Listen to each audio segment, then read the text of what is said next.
A small business like Lou's may have a stellar net profit, but it may be lacking dollars in the bank.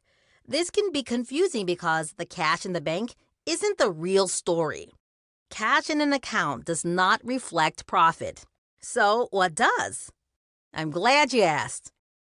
The answer is the statement of cash flow. The statement of cash flow looks at the totals from the balance sheet and the income statement to paint a picture of where money is flowing. That's why it's called a cash flow statement, get it? Through your business. Checking the statement monthly is important. If you don't, it can hurt your gig. When you do, it can help you decide what operating costs to adjust so you stay in the black. What's that? You want to know how it works? I knew you were going to ask that, so I've already prepared an exercise for you.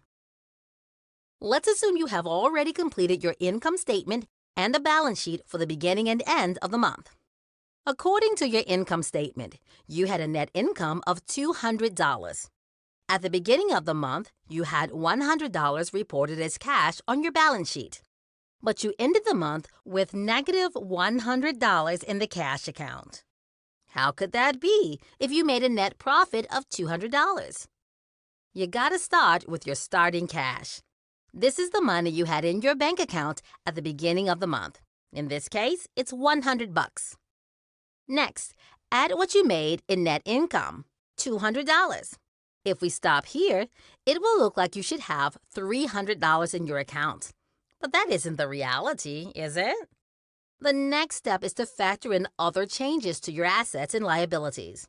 Depending on the complexities of your business, this could be quite a few items.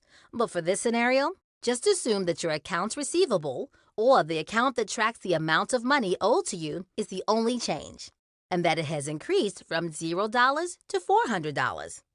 You would subtract this increase since it is money that you haven't collected yet.